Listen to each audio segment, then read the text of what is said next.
dúvida nenhuma, senador Sérgio. Terei maior paciência com Vossa Excelência.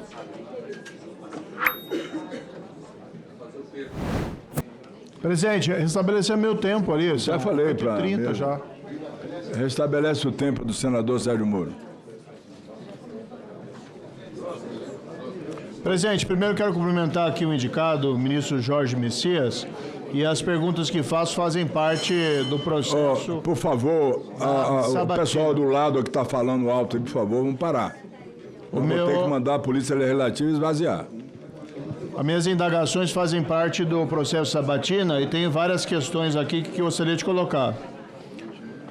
Ministro, eu li aqui a sua tese de doutorado, Centro de Governo e AGU, e teria aqui algumas indagações. É um trabalho acadêmico, é um trabalho que Vossa Excelência faz e coloca uma série de questões, mas, por exemplo, na folha 229, Vossa Excelência se refere ao golpe de 2016.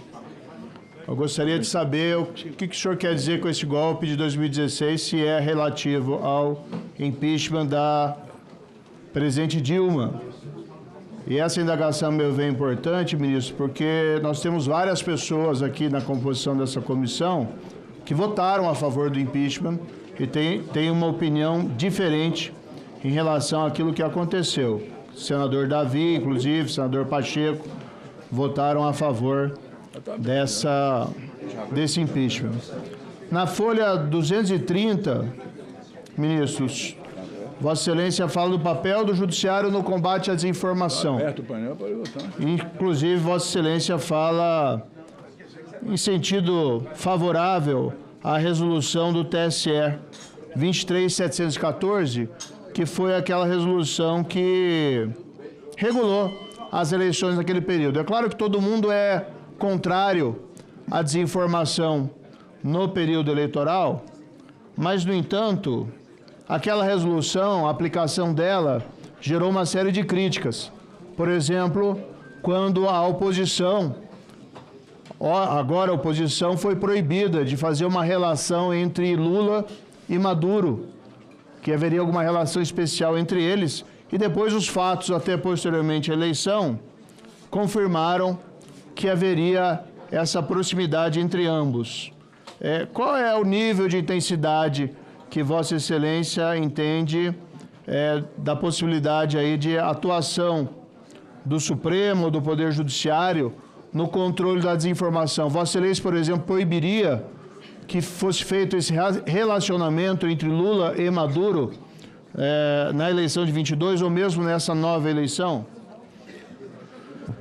Vossa Excelência, ali na folha 233, fala do papel da AGU, a Procuradoria da Defesa da Democracia. Aí é uma pergunta, ministro, o que eu particularmente entendo, que a AGU não cabe ficar patrulhando a internet, como tem sido feito desde 2023. Até porque essa atuação da AGU acaba gerando uma série de distorções. Vou dar um exemplo aqui. Recentemente, a AGU começou a notificar pessoas responsáveis por postagens relacionadas ao PL da misoginia. Eu sei que estava no período de férias de Vossa Excelência, mas isso foi feito com base na construção que Vossa Excelência fez da instituição. Isso foi feito, aliás, a pedido da deputada Érica Hilton, como interessada. E até aproveitaria para fazer uma pergunta, ministro, se Vossa Excelência acha correto esse papel de patrulhamento da internet pela AGU. É o papel realmente da AGU de ficar se preocupando com essas postagens colocadas na internet, principalmente quando aqui não tem um risco nenhum? Qual que é o risco de se discutir o PL da misoginia dentro ali da rede social? Indagaria igualmente se teve algum parlamentar de oposição que provocou a AGU para que a AGU exercesse também esse papel de controle das postagens e se a AGU atendeu algum parlamentar da oposição que fez peticionamento junto à AGU. O país ficou, aliás, chocado, ministro, recentemente, dias atrás, quando a Polícia Federal foi pedir para a retirada de uma faixa que dizia ladrão, num momento em que o presidente da República, o Lula, iria fazer alguma espécie de ato naquela localidade. E isso foi muito criticado, inclusive pelo senador Flávio Bolsonaro, e eu também critiquei. Se é o papel da Polícia Federal fazer isso. Claro que Vossa Excelência não é responsável pela Polícia Federal, mas queria ver a opinião de Vossa Excelência, até porque a AGU tem exercido um papel semelhante, de certa maneira, em relação a postagens na internet. Ministro, uma outra indagação que, a meu ver, é bastante importante. A AGU, segundo o artigo 103, parágrafo 3º da Constituição, no processo de constitucionalidade, cabe a ela defender a constitucionalidade da lei. Até o AGU anterior, o José Levi, ele fala exercer a curadoria da lei. Ou seja, a AGU tem que defender a constitucionalidade da lei, quando ela é impugnada no processo constitucional. Com exceções, e essa é uma cota do José Levi, que foi um dos seus predecessores, com exceção quando tem jurisprudência consolidada do Supremo Tribunal Federal a favor da inconstitucionalidade da norma. Nessa perspectiva, eu queria indagar a Vossa Excelência por qual motivo a AGU deu parecer favorável à parcial inconstitucionalidade da ação de inconstitucionalidade proposta pelo PCdoB contra a lei das estatais. A lei das estatais, todos nós sabemos, foi um avanço no que se refere à melhoria da governança corporativa, lá de 2016, em decorrência do roubo da Petrobras, que aconteceu naquele período durante o governo Lula, e foi aprovado como uma melhoria. A meu ver, é um grande avanço. E quando a gente fala hoje em código de ética, ali a gente tem, por excelência, medidas para prevenir o roubo às estatais. Mas o PCdoB, dizem aí que, impulsionado pelo governo Lula, propôs essa ação de inconstitucionalidade exatamente para que fosse declarada inconstitucional parte dessas normas. Não era papel da AGU naquele momento defender a constitucionalidade integral da lei das estatais? Como que Vossa Excelência pode explicar esse posicionamento peculiar da AGU nesse caso, numa ação que fragilizou a governança das nossas estatais, e agora nós estamos vendo esses rombos enormes que estão acontecendo, inclusive aí no caso dos Correios. Por fim, ministro, eu também tenho um questionamento aqui que sou obrigado a fazer em relação ao posicionamento da AGU no tema da sistolia fetal. Até porque eu faço um comparativo, porque o Procurador-Geral da República, Paulo Gonet, se posicionou favorável à validade da resolução editada pelo Conselho Federal de Medicina. Então há espaço, sim, para defender a legalidade e a constitucionalidade daquela norma, até porque ela não estende a criminalização, ela não muda a norma penal, mas apenas ela faz uma ressalva em relação à gestação tardia, até porque o legislador penal não entra naquelas minúcias. Mas eu tenho certeza que ninguém em bom senso pode defender um aborto a 8 meses ou 9 meses de gestação. Então não seria possível, e aqui eu rogo a Vossa Excelência que a AGU modifique esse parecer. Ainda há a possibilidade, ministro, de apresentar um parecer novo defendendo a constitucionalidade dessa resolução, porque um aborto em 8 meses, 9 meses de gestação é inaceitável em qualquer circunstância. Isso não afeta a vigência da norma penal, da lei penal. Então esse é um posicionamento que inclusive a AGU poderia tomar em seguida ao posicionamento do PGR. E aí, Vossa Excelência poderia, de uma maneira mais clara, poder afirmar, sim, que de fato é contra o aborto ou a interrupção voluntária da gravidez fora das hipóteses legais. Para finalizar, presidente, o Código de Ética do Supremo Tribunal Federal, regras de suspeição e impedimento. Nós temos visto essas regras do processo serem ignoradas por ministros do Supremo Tribunal Federal. Em particular, me refiro aqui às decisões do ministro Dias Toffoli, no caso do Banco Master, antes dele ser, vamos dizer assim, afastado, ou ele se afastar do processo. Como é que vai ser o procedimento de Vossa Excelência? E para finalizar, ministro, aqui eu vou deixar muito claro, não tenho nada contra a pessoa de Vossa Excelência, mas eu entendo, e aqui faço minhas palavras do senador Márcio Bittar, que não é o momento de nós preenchermos essa vaga no Supremo Tribunal Federal. Temos uma eleição logo mais, daqui a alguns meses, e o tema Supremo Tribunal Federal será objeto dessas eleições. Deixemos ao próximo presidente da República que faça essa escolha, porque a população vai poder escolher se quer a continuidade desse modelo de um Supremo Tribunal Federal intimamente ligado ao presidente Lula, ou se quer um modelo diferente. E quem sabe o próximo presidente, não sendo Lula, pode fazer o que ele prometeu em 22, mas não cumpriu. Indicar pessoas que não sejam tão próximas a ele. Porque quando indica pessoas tão próximas a ele, como foi o advogado pessoal dele, o ministro, que era muito próximo também politicamente a ele nas eleições de 22. E agora, Vossa Excelência, advogado-geral da União, isso, de certa maneira, fragiliza a visão que nós temos do Supremo Tribunal Federal de ser uma corte que tem que estar distante e independente do Poder Executivo.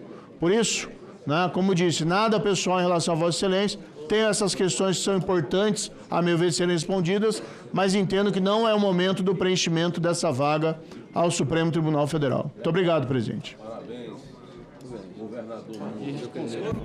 Senador Rogério Carvalho. Senhor presidente, senhoras e senhores senadores e senadoras, eu lamento muito nós estarmos numa democracia, todo mundo falar em nome da democracia, mas falar de uma democracia parcial. Eu pergunto se aqui, por conta do término ou da proximidade do término do mandato de vários senadores, se algum senador abriria mão da sua prerrogativa de votar num candidato que está em sabatina neste momento ao STF, porque o mandato está no último ano.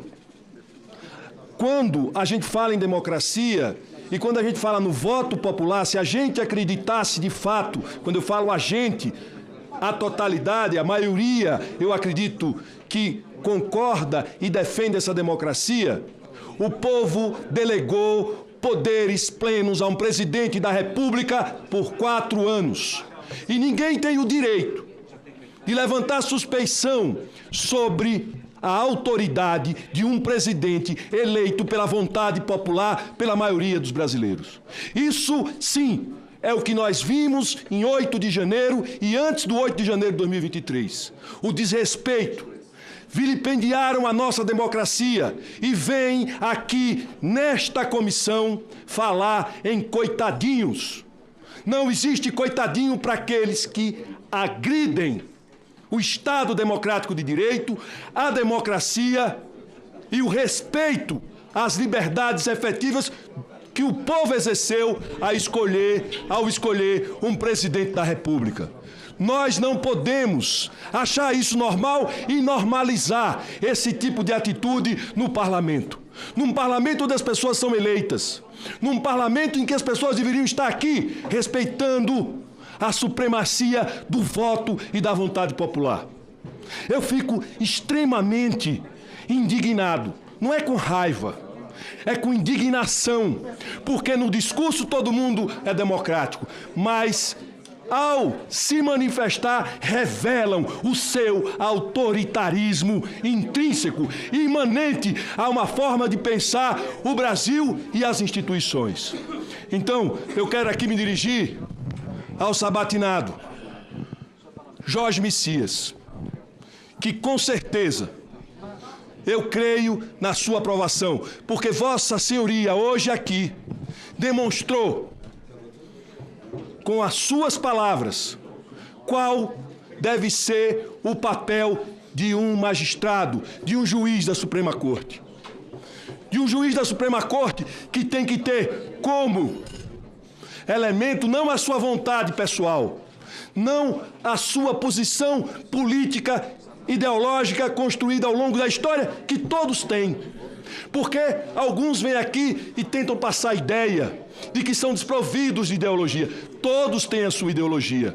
Mas quando se senta aquela cadeira e veste aquela toga, ali a ideologia é a referência da Constituição para construir justiça e garantir os direitos fundamentais de um povo e que conduz uma nação, que é a Constituição Federal.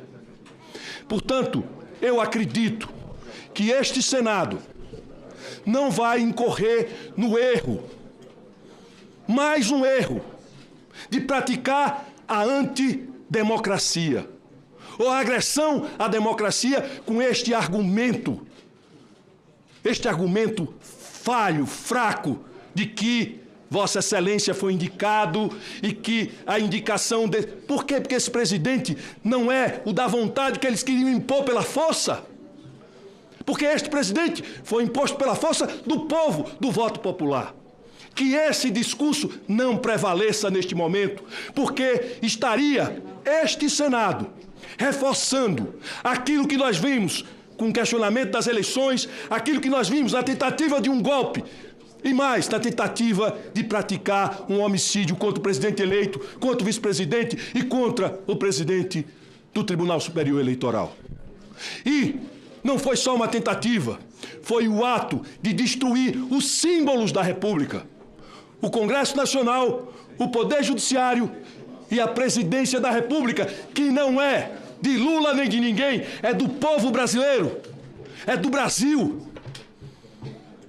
E aqui, agora, vem com o mesmo discurso. Eles não aprenderam. E espero que essa dosimetria não passe, sabe por quê?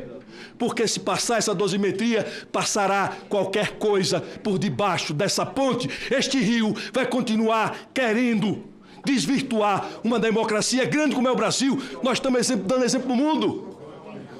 Os Estados Unidos não conseguiu punir uma tentativa de golpe com o ex-presidente e atual presidente. Nós punimos. Isso é pedagógico. Isso mostra a força das nossas instituições e da nossa democracia.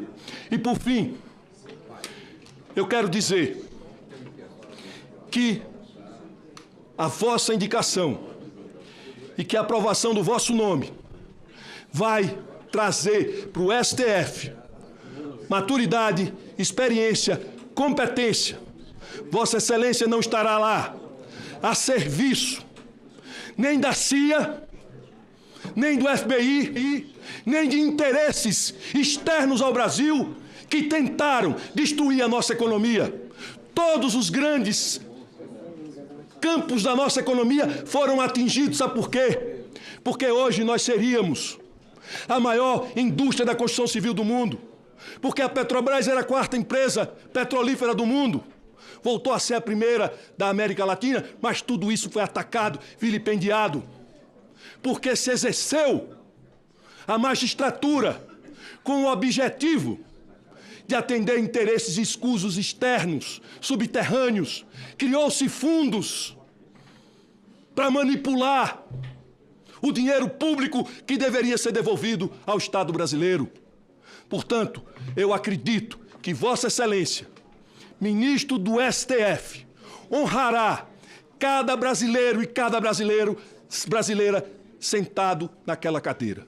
Boa sorte e parabéns por estar aqui neste dia, porque para chegar aqui, Vossa Excelência já trilhou um grande caminho. Cabe a nós fazer justiça de verdade, com honradez, e dar valor a quem de fato construiu uma vida de valor. Muito obrigado.